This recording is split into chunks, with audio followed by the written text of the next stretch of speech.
Welcome to this day's conversation. I'm very excited to host you.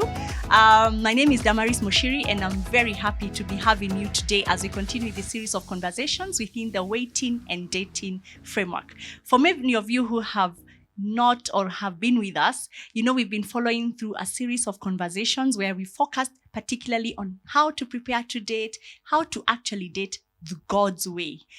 We know there are many standards out there, but these conversations have been focusing on how to do it God's way. And I would say that the conversations have been very interesting. We've been having amazing young couples coming to just engage on this very important topic. And today, whereas we've been focusing on, for example, designing the right life partner, myths of mate finding, trying to find out our spiritual temperaments, focusing on the issue of engagement, which is what we spoke about last time. Now we are going to go into the heart of the matter. Now, once you have done, you've prepared, you've dated, there's the ultimate, which is to get married. And so today we are going to be discussing the wedding and the marriage. And we are going to try and bring in aspects of the two. And I'm going to be joined in this conversation by three panelists. One will be my husband, and the other one is Mr. and Mrs. Kanori, who are going to have a very, I would say, interactive conversation. And so I'm just going to quickly ask them to introduce themselves. I'll start with my husband, Anthony. Thank you very much, and really excited to be here. Hi everyone, my name is Anthony Mushiri, and I'm husband to Damaris. Been together in this waiting and dating series, and I can just wait as we culminate with the topic of wedding and living on into marriage. Thank you. Mm-hmm. So Mr. and Mrs. Kanori.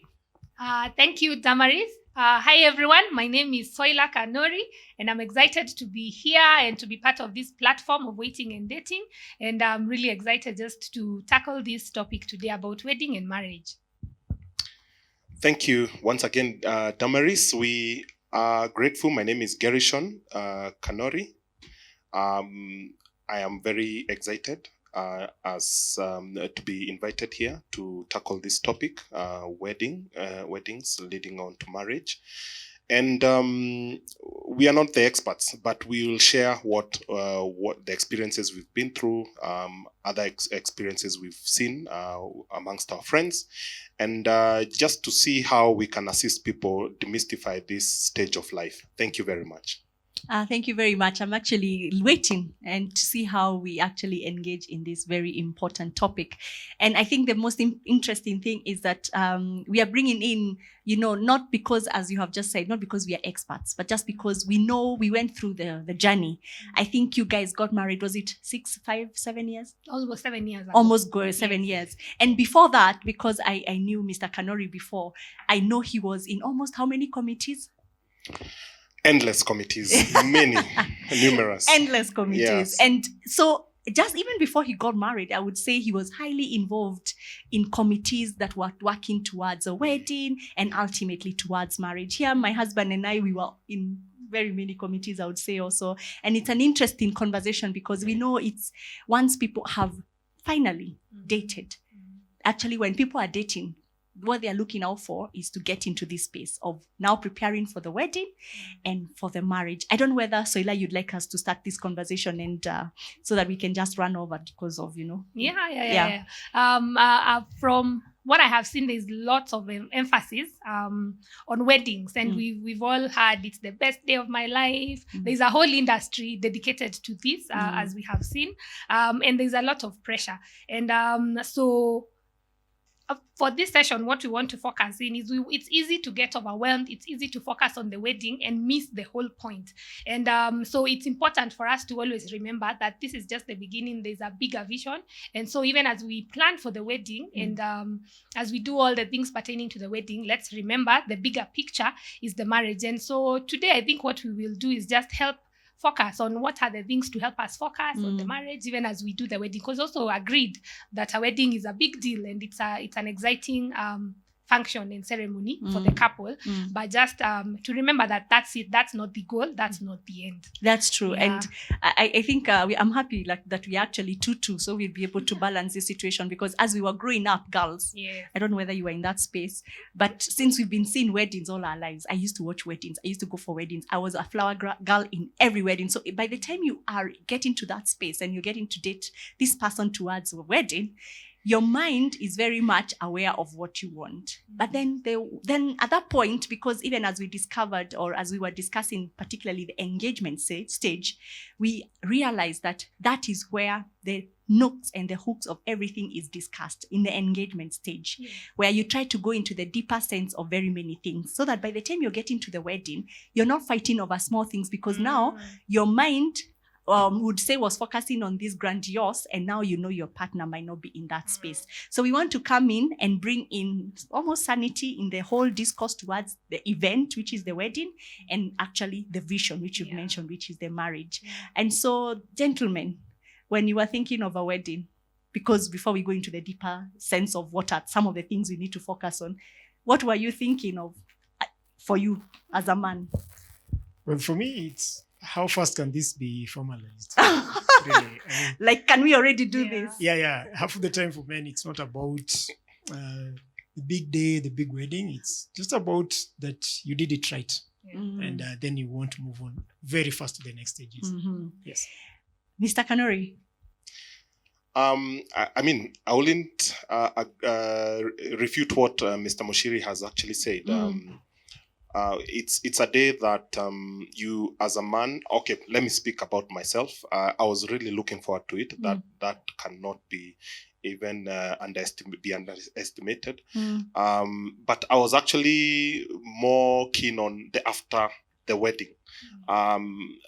You can all attest that day moves on very fast. Within a day is over, and you're like, okay, it's over. So for me, I was looking at what lies beyond the wedding. Perfect. Yes, Perfect. Thank you. And so we'll just try and go a bit deeper into, this is what we know, this is what we were thinking then, and we actually still agree it was important for us to just focus on the after. But we know before we get married, we really want to focus on the event. So maybe, Soila, you can start us with this conversation. Yes. So today we'll be just sharing on a few things to help us focus and to help us put our perspective, even as we do the wedding, to put our perspective on the big picture.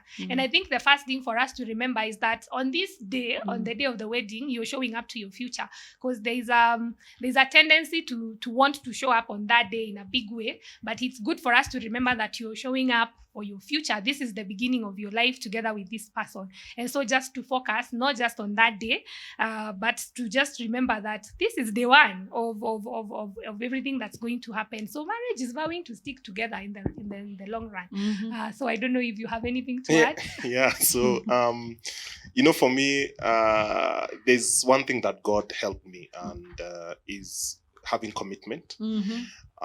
That is one thing that I always, within, when we're in our marriage, and maybe when there's some, push and pull, which are in predominantly every marriage. I always remember, and tell God, thank you for helping me to have that commitment. Even when we go through trials, there's that thing that I always say, I committed to this. So I have to ensure I go through it with my wife, and we get a way of getting out. Awesome.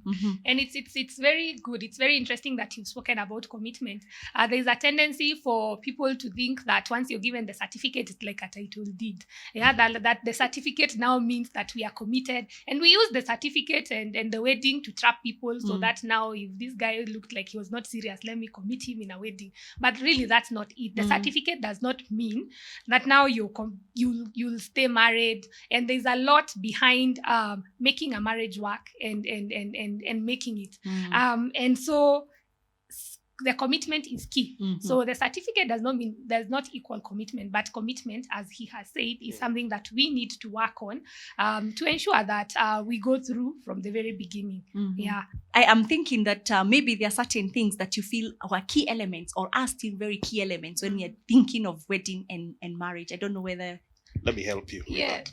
Because what usually happens is that there is Amos. in the book of Amos, chapter 3, verse 3, it's written that can two walk together unless they've agreed? And that is something that was very prominent, at least for us, and I am sure for predominantly all couples whenever they are working together. Previously, I'm sure this we've been able to tackle within this space, engagement. And that is a part where people actually agree on what they want for their life. They set up goals, their opinions, they share, their thoughts, their aspirations between the two people. So at this stage where we are coming into now the wedding part, you already your thoughts are meshed together. You have engaged a gear now that is towards now wedding and then ultimately marriage. And this is where now your thoughts are already aligned. Your career aspirations are already aligned. Your family spirituality is already now starting to get aligned. So it's a very important stage because marriage is God ordained. This is an institution that you're entering into a covenant, and that a covenant is something that the Lord takes very, very seriously. And so when people commit to work together, that the seriousness that God gives this institution, people should actually give it their all whenever they're getting into it. Thank you. Yeah, and it's as you were mentioning that, I was thinking about the legal requirements of a wedding, or what the certificate entitles you. Really, it has nothing to do with the tents and deco and everything else. Yeah, it's a commitment, as he's saying, before God and even before the law. And even as you were mentioning about planning and meshing your thoughts together, I was thinking that planning a wedding is really practice for you guys, or for the couple, planning other things in life. And I think all of us agree, anyone who has ever planned a wedding, that is the point you get to know who's good with money, who makes decisions faster, who is influenced by what, so that at that point, so this is really like ground zero. Like, this is your first big project, and it sets you up even as you plan other things in life. So it's good, even as you're planning, just remember that this is our first project. There will be many other projects in life. Wow, that's good. Actually, the whole that it is the first project you have decided to actually do together as a couple, because before you were an individual. So you were Anthony, you were Damaris, and now you're coming together, and everyone is referring to as the bride and the groom. By the way, that was nice. Yeah. Were you feeling nice? Like, oh, the bride and the groom have arrived, and like, oh yeah, the cake, the what? So I think it's nice when you say this is the very first one. Yeah. And it actually, I have seen very many people in this first project, a few things come out. Yeah. And a few red lights start to come up. But somehow, because we are so engrossed in that beautiful thing, we almost overlook. And as you say, it's where you see the various things. You see the money spending, the decision making, and all that. I think, again, why these red flags start to come up is because we lose focus on the person and focus on the wedding. You should always remember that the spouse belongs to you, but the wedding belongs to the people. Okay? Sorry, repeat that. The spouse is yours, but the wedding is for the people. So ideally, if you put so much energy on the wedding, who are you looking out to please? Is it the people or just your spouse? Yeah. So that's a big deal. And half of the time people pressure themselves out of the need to please public, as opposed to just making it right with their spouse and focusing on the actual event of the day, so that then you move on into marriage as a happy couple. Amazing. And before you go on, because I know you have like a few points that you really need to delve into. What you've just said is important, because this season is teaching us that is what matters. This season, the COVID season, is teaching us that what matters is what matters. And for a long time, we would do things for people. Yes. But now COVID is teaching us, take a back seat, back to the basics. And so we are finding weddings which are like, what, 15 people? And it goes back to the spouse. And I think what you've just raised is important. So Ila, please delve into those points. Actually, my next point was on the people. Even as a couple, as you plan the wedding, think on the people that you're planning to invite. Let them be people who are speaking into your marriage, people who will build you up, and not people who will tear you down. So also at this time, even as sometimes we want big weddings where we invite everyone from nursery to, work life and everyone else. It's good to remember to invite people. Think about the people you want to invite. Think about it critically and also discuss with your spouse and pray about it also for wisdom so that you know whom to remove. Because sometimes we have friends who we think are our friends, but at that time, even as you plan these things, you realize they're not. So yeah, what do you think? Yeah, I mean, this is a period that that can actually sap people's energy if you do not focus on what is the main goal. Now, a wedding is a one-day event. Well, that can be disputed a bit because the Asian community usually has like a whole week of the wedding. But that said, a wedding is a one-day event for us who usually have it in one day, and so the focus should not be solely on the one-day event, because we will tend to lose on the focus. The focus is the lifelong event, not the one-day event. And so even as you commit prayer, when you commit resources, when you commit your friends, we need to commit our friends and every other thing that we shall commit for that day with a lot of wisdom, because yet again you do not want to shortchange the lifelong event because of the one-day event. Thank you. Wow. And it's good that you've mentioned that we focus on this one day. And it's also good for us and for those who are intending to do this to remember that, yes, you want it to be the best day of your lives, but also intend to have many other best days. So this is the first best day. So intend and plan and engage, and with that at the back of your mind that you don't have to spend everything you have, every network you have, step on everyone, eat your spouse's head because you want this thing to happen in this way. Remember that this is just day one, the first best day, and plan to have many other best days. And we don't know what God has in store for us. So I think also for us to remember, even as we do this thing, to remember, let's plan to have many more best days where we will be holding hands. We don't want you guys to hold hands today on the wedding day and then that's it. So, and I hear what you're saying, and I think Anthony will chip into it. It's what I'm hearing is best day is not necessarily, as humans, we operate from a material perspective. So when we say best day, we are not saying best day in terms of the best. Like, I don't know how to put it, like the best flowers, and the best cars, and the best, that's not what we mean. What we mean by the best day is the best time with this person you have chosen. Exactly. So depending on what you have at that point, make it the best day. So let us not focus on the material perspective, because I think for us girls particularly, when we think of best, my friend, I've even seen that Cinderella shoe, that one that got lost. I can visualize the glass. But that's not what we mean. We mean best day with that person whom you have chosen for this event, for a lifelong event, as Mr. Kanori said. What would you say? Yeah, really. And within the wedding context in its own, we need to look at first of all, what constitutes a wedding legally. Number two, the add-ons now could be family and now all the hula baloo that comes with DECA and the rest. But so you can guide us on legally, what are the checklists for a wedding to be agreed on or to be legal? By the way, because sometimes we think we have to go through the whole thing. Yes.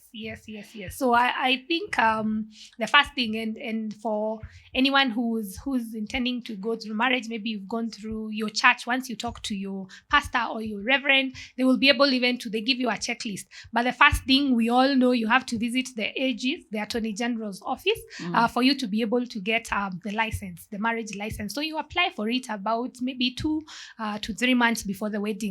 And without this license, even your church or your pastor will not be able to conduct the ceremony for you. So that is like one of the legal requirements. The other thing is just to confirm that you have consent, that yourself as the couple, that you agree. So it's very important for even the church to confirm that you are in a capacity, you have consent, you're not underage. I think under our laws, you can't get married if you're anything below 18 years old. So one, that is the first thing, that you have consent and you agree. And then the other thing, I think the other simple things is that now for the wedding itself, depending on which type you want to do, and I think we'll talk about it at some point.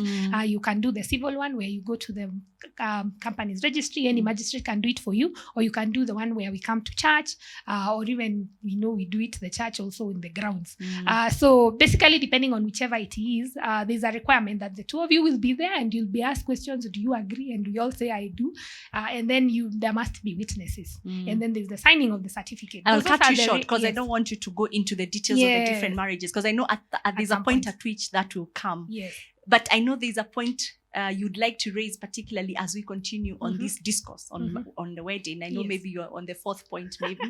Yeah. And I think the other one, even as we were winding up on about it being the best day, is to just commit to put your energy and your strength, not on this day, but even on the other days to come. And also be realistic and be yourself. And I think this is something that Gershon is very passionate about, especially when people come to what do you guys want. There's pressure of the family. You want to do a high cost wedding and probably you don't have the resources. So we normally say and advise, be realistic and be yourself. Yeah.